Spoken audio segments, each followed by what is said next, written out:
নমস্কার, আপনারা দেখছেন এখন দাসপুর বার্তা। সন্তান হোক বড় মানুষ, এজন্য কর্তব্য কি, কি বলছেন সফল এক্স ক্যাপ্টেন বি সাময়িক।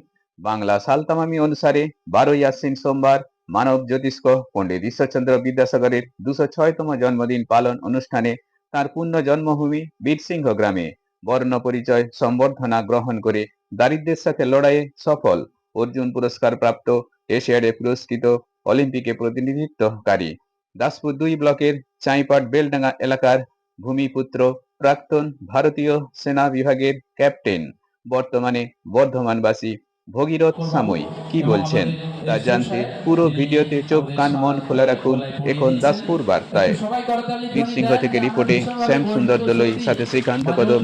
Like and follow with subscribe এখন দাসপুর বার্তা। এই দাসপুর বার্তায় যুক্ত হন, আলোর পথে এগিয়ে চলুন। ও ক্যাপ্টেন ভগীরথ সাময়িক, যিনি আমাদের গর্ব, সকলের গর্ব, মেদিনীপুরের গর্ব। 1986 সালের অর্জুন পুরস্কার প্রাপ্ত ক্রীড়াবিদ, এশিয়ানে সোনাজয়ী শুটার, অলিম্পিয়ান শুটার, অলিম্পিকে ভারতের প্রতিনিধিত্ব করেছেন সেই আমাদের চাইপাটের ভূমিপুত্র ক্যাপ্টেন ভগীরথ সাময়িক। তাকে আমরা ডেকে নিচ্ছি এবং তার মুখ থেকে কিছু শুনে নেব আমরা কিছু কথা। দাসপুর থানার অন্তর্গত চাইপাট গ্রামের বেলডাঙ্গার শীতলা মন্দিরের সামনে আমার বাড়ি। খুব ছোটোবেলা থেকে 18 বছর বয়সে আমি সেনাবাহিনীতে যাওয়ার জন্যে গোল বানিয়েছিলাম যে রাইফেল কাঁধে নিয়ে ডিউটি করব, গুলি চালাবো এবং শত্রুপক্ষের সঙ্গে ভীষণ মোকাবিলা করব, এই ধরনের টেন্ডেন্সি আমার মনের মধ্যে জাগে। এবং সেইখান থেকে শুরু করে আমি 1974 সালে আমি 1973 সালে সোনাখালী স্কুলের ছাত্র ছিলাম। ওখানে ফাইনাল পরীক্ষা 11th পরীক্ষা দেওয়ার পরে হায়দ্রাবাদে আমি চলে যাই আর্মিতে ভর্তি হওয়ার জন্যে এবং দীর্ঘ 21 বছর ইন্ডিয়ান আর্মিতে চাকরি করি। এবং তারই মধ্যে থেকে 1977 সাল থেকে শুরু করে 1997 সাল পর্যন্ত ওই গ্রাম বাংলার ছেলে চাইপাটের যে নদী, রূপনারায়ণ নদীর ধারে সেই খালের ধারে কাদামাটি মেখে যে মানুষ হয়েছিল সেই ভগীরথ সাময়িক আজকে আপনাদের মঞ্চে আমি যে ড্রেসটা পরে রয়েছি, অনেকে হয়তো জানেন, অনেকে হয়তো জানেন না।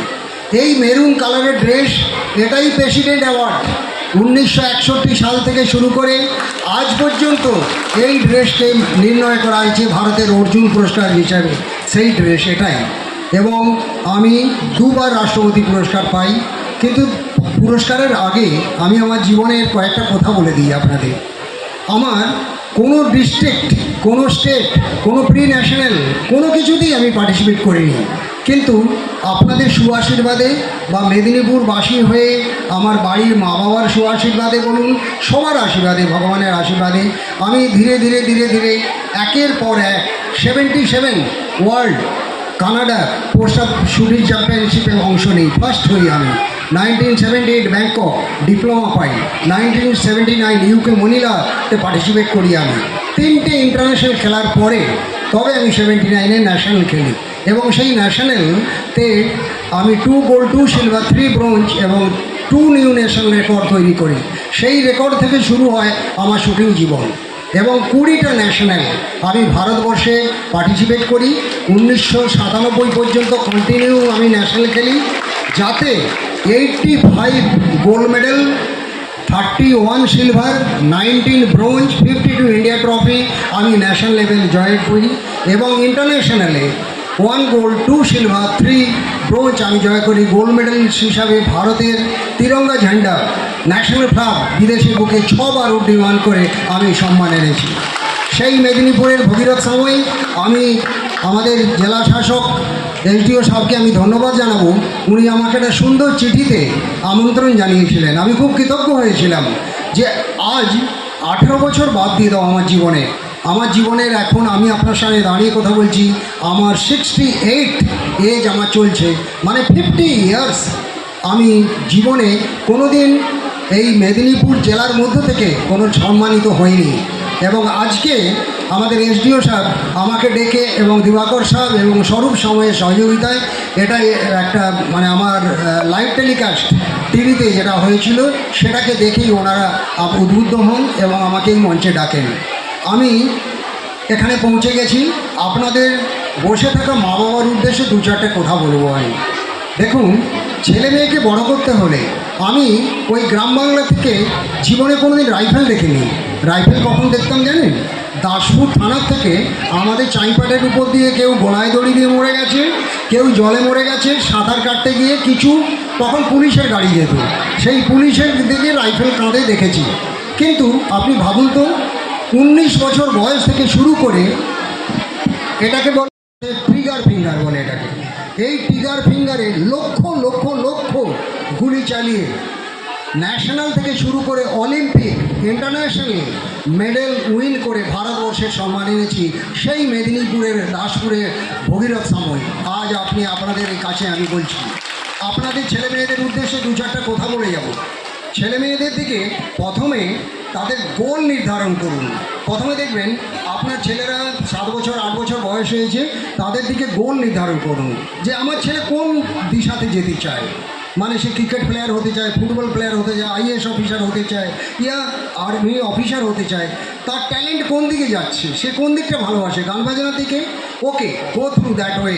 মা বাবার কাছে আমার বলার, তাকে রুখবেন না, তাকে যেতে দিন, তাকে এনকারেজ করুন। সে ফুটবল খেলতে চায়, আপনি বলেন না ফুটবল খেলবেন না, ব্যাডমিন্টন খেলো, নো, এ কোনোদিন করবেন না। আপনি তার লক্ষ্যকে পৌঁছানোর জন্যে 3টে জিনিস আপনি আপনার বাচ্চাদের সাথে জুড়ে দেবেন: ডেডিকেশন, ডিভোশন এবং ডিসিপ্লিন। এই 3টে জিনিসই সঙ্গে একটা জিনিস শিখিয়ে দেবেন যে যদি তুমি গোল বানাও আইএএস অফিসার হতে, তাহলে আইএএস অফিসার হতে কত বড় স্যাক্রিফাইস করা দরকার সেইটুকুন শিখিয়ে দিয়ে তাকে মোটিভেট করুন, ওই বয়স থেকে তুলে নিয়ে আসুন। দেখবেন আপনার ছেলেও একদিন নিজের জায়গায় পৌঁছে যাবে। যোগা সারা ভারতবর্ষে আমাদের জেলাতে যোগা কেন্দ্র হয়ে গেছে, সেই যোগাতে ছেলে মেয়েকে উদ্বুদ্ধ করুন আপনারা। Martial awareness, physical awareness, concentration, respiratory cycle আমাদের খুবই দরকার। আজ হার্ট অ্যাটাকে 25 বছর 30 বছর ছেলে মেয়েরা মারা যাচ্ছে, ঘরের বউয়েরা মারা যাচ্ছে, কারণ আমরা রেসপিরেটরি সাইকেল সম্পর্কে কোনোদিন জানি না। আপনাকে বলছি, এখানে বসে থাকা সবাই উদ্দেশ্যে আমার একটা বলার, আমাকে দেখি আপনারা উত্তর দিতে পারেন কি না। ধরুন আপনি বসে আছেন, আপনি কতটা শ্বাস ভিতরে নিচ্ছেন, কতক্ষণ থেমে রাখছেন, তারপরে কতক্ষণ পরে শ্বাসটা বের করেছেন, এর হিসাব আপনি কোনোদিন করেছেন? কোনোদিন করেননি। ছোট্ট বয়সে আপনি ছেলে মেয়েদের ওয়াকার কিনে দিয়েছেন তাকে চলতে, কিন্তু আমি যে দাঁড়িয়ে আছি, আপনি দাঁড়ানোটা শিখিয়েছেন না। কোনো লোক, কোনো মা বাবাকে, কোনো ইনস্টিটিউট কাউকে এখনও দাঁড়ানো শেখায়নি। ওয়াকার দিয়ে আমরা চলতে শিখেছি। দেখুন আমি করে দেখাচ্ছি, আমি এরকমভাবেও দাঁড়াতে পারি, এরকমভাবেও দাঁড়াতে পারি, এরকম করেও দাঁড়াতে পারি, আবার এরকম করেও দাঁড়াতে পারি। দাঁড়ানোই শিখি না আমরা। ট্রাই, প্রতিটা জিনিসের বেসিক ফান্ডামেন্টালকে গ্রহণ করুন, দাঁড়ানো শিখুন। আপনার কাঁধের ডিস্টেন্সে কতটা ওয়েট আমাদের নিজেদের শরীরে ডিস্ট্রিবিউট করলে তবে আমরা সুচারুরূপে দাঁড়াতে পারবো। একটা রাইফেল 8 কেজি নিয়ে দাঁড়িয়ে কাঁধে রাইফেল কী করে নিতে হয়, সেই রকমভাবে দাঁড়ানোর অভ্যাস করতে হয়। প্রতিটা জিনিসের মধ্যে শিক্ষা লুকিয়ে রেখেছে। মোবাইলের যুগ এসে গেছে, ছেলে মেয়েদের মোবাইল থেকে দূর করার চেষ্টা করুন। আমার একটা অনুরোধকে মেনে রাখবেন আপনারা।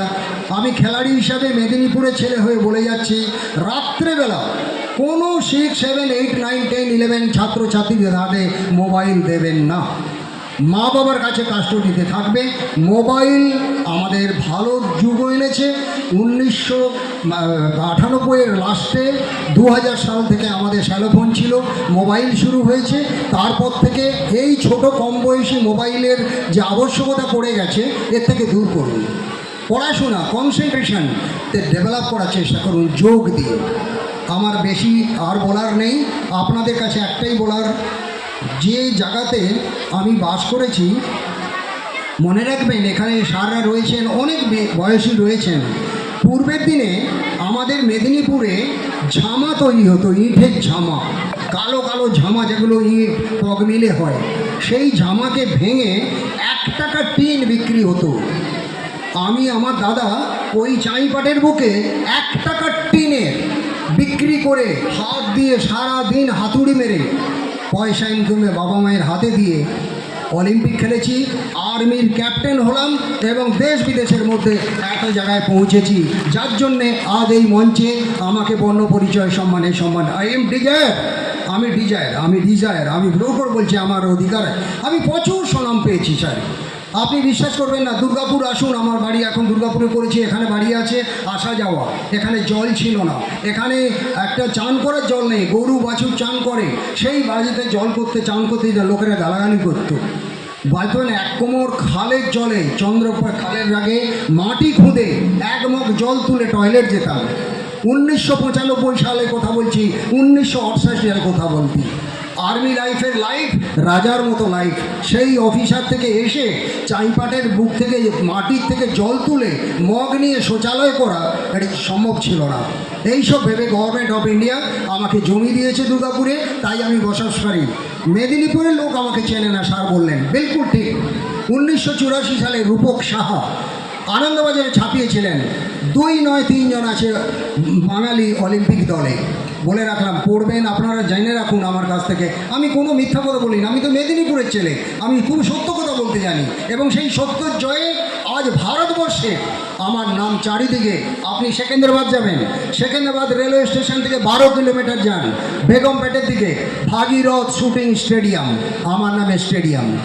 সেইখানেই 2018-তে আপনি ভাগীরথ ব্লক তৈরি হলো। ওটা 2006-এর স্টেডিয়াম আর 2008-এর ভাগীরথ ব্লক। স্যার আপনাদের কাছে বলে যাই, সাইকেলে হাওয়া ভরার মতো বাবার পয়সা ছিল না। মা বলতো যে তুই হেঁটে চলে যা, স্কুলে হেঁটে চলে যা, চপ্পল নেই, চপ্পল পরা ছিল না নিয়ম তখন। কোনো প্রতিষ্ঠানে, শিক্ষা প্রতিষ্ঠানে চপ্পল পরে যাওয়া চলতো না। এরোপ্লেন উড়ে যেত মাথার উপর দিয়ে। মাকে বলতাম, মা শীতকালে হাত ধুচ্ছি রাস্তার উপরে, মা ওই টিম টিম করে আলো জ্বলে যাচ্ছে, ওটা কি? মা বলতো উড়োজাহাজ। আমি বলি উড়োজাহাজ কি, কি জিনিসটা কি? বলছে ওতে মানুষ যায়, যাদের বাবার কোটি কোটি টাকা আছে না তারা চাপে। ও আচ্ছা আচ্ছা আচ্ছা। আপনি বিশ্বাস করতে পারেন, লন্ডন ফ্লাইটে আমি আর পিটি উষা নাম্বিয়ার 84-এ এই ইন্ডিয়া ব্লেজার, এরকম, এটা তো অর্জুন পুরস্কারের ড্রেস, ইন্ডিয়া ব্লেজার কাঁধে নিয়ে অটো ধরে অলিম্পিক খেলতে গেছি 1984 সালে লন্ডন ফ্লাইটে 12 ঘন্টা সফর করার জন্য। আপনাদের কাছে বলি, আপনার এখানে বসে থাকা ছেলে মেয়েদের উদ্দেশ্যে, মায়েদের উদ্দেশ্যে, প্যারেন্টসের উদ্দেশ্যে আমার বলার, আপনি একটা ছোট্ট শিশুকে আজ জন্ম নেওয়ার পরে 3 মাসের মধ্যে ম্যাড্রাস নিয়ে যান, দেখবেন 5-6 মাসের পরে ও ম্যাড্রাসি কথা বলতে শিখে যাবে। আবার ওখানকার একটা ম্যাড্রাসি ছেলেকে মেদিনীপুরের গ্রামে নিয়ে আসুন, দেখবেন ও মেদিনীপুরি ভাষা শিখে যাবে। এই যে বয়সটা না, মোটিভেশন দিয়ে ছোটো ছোটো ছেলে মেয়েকে এগিয়ে নিয়ে আসা। চলুন 3টে জিনিস দিয়ে, ডেডিকেশান, ডিভোশন এবং ডিসিপ্লিন। আমি কিন্তু এইভাবে ফলো করে এই মেদিনীপুরের জায়গা থেকে ওয়ার্ল্ড 18 ঘন্টা, দিল্লির থেকে 18 ঘন্টা লস অ্যাঞ্জেল প্লেনে, আজ প্লেনে চাপতে ইচ্ছে করে না, কানের ব্যথা আর ভয়। দেখছেন তো এয়ার ইন্ডিয়া কি হলো, মহারাষ্ট্রতে আহমেদাবাদে পুরোকে পুরো একদম ম্যাশড হয়ে গেল, ভয় লাগে। আপনাদের কাছে আমার অনুরোধ, ছেলে মেয়েকে বড় করার জন্য প্রচেষ্টা করুন, তাদের গোলকে সাকার করার জন্য চেষ্টা করুন। বিদ্যাসাগরের জন্মদিনে আমিও বিদ্যাসাগরের বন্ধ পৌঁছে করেছি ওই চাইপাটের বুক থেকে। কোটিপতি নয়, গ্রামের ছেলেরাও আনন্দবাজারের অ্যাডভোকেট। 2 নয় 3 জন আছে অলিম্পিক থেকে। মেদিনীপুরের কুঁড়েঘর থেকে লস অ্যাঞ্জেলসের শুটিং রেঞ্জে। হেডলাইন পড়ুন, ভগীরথ সাময়ী এখন বেকার, অ্যান্থনি বেকার আমার নামে। কমসে কম 8 থেকে 10 বার মেদিনীপুরের পেপারে, আনন্দবাজার, প্রতিদিন এবং আজকাল পেপারে বেরিয়েছে সেই ভগীরথ সাময়ী। আজ আমি মঞ্চে আপনাদের সবার আশীর্বাদে আমি এসডিও সাহেবকে, মানে ওনাকে আমি ধন্যবাদ জানাবো, কৃতজ্ঞতা জানাবো। ওয়ার্ল্ডের বিভিন্ন কান্ট্রিতে, 18টা কান্ট্রি আমি গিয়েছি ওয়ার্ল্ডে, ভাবুন তো, 18 কান্ট্রি ঘোরার পরে আজ এই অনুষ্ঠানে আমাকে বলার জন্যে এবং আমাকে বর্ণপরিচয়ে সম্মানিত করার জন্যে আমি কৃতজ্ঞ। আপনাদের সবারই কাছে একটা বলবো, ছোটোবেলা একটা কবিতা পড়েছিলাম, বলো বলো বলো সবে শতবিনা বেলু রবে, ভারত আবার জগৎ সভায় শ্রেষ্ঠ আসন লবে। আমার গুড উইশেস এই মেদিনীপুর থেকে, এই বিদ্যাসাগর ভূমির থেকে ছেলেমেয়েরা তাদের মা বাবার অদম্য চেষ্টাতে তারা নিজেরা বড় হোক। আর আজকে এই অনুষ্ঠানে আমাকে উত্তরীয়, ফুলের স্তবক, মুমেন্টো দিয়ে যে সম্মান আমাকে এসডিও সাহেব অ্যারেঞ্জ করেছেন, আমাদের বিদ্যাসাগর কমিটি, আমি খুবই আভারী। এবং সেই সুন্দর মাধুর্য, সেই সুন্দর একটা মুহূর্তের সম্মান, আদর, ভালোবাসা এই ছোট্ট ছোট বসে থাকা ভাইদের বুকে আমি দিয়ে গেলাম, ওরাও যেন জীবনে খুব খুব বড় হয়, এই শুভকামনার সাথে ভগীরথ সাময়ী। Thank you very much. জয় বাংলা, জয় হিন্দ।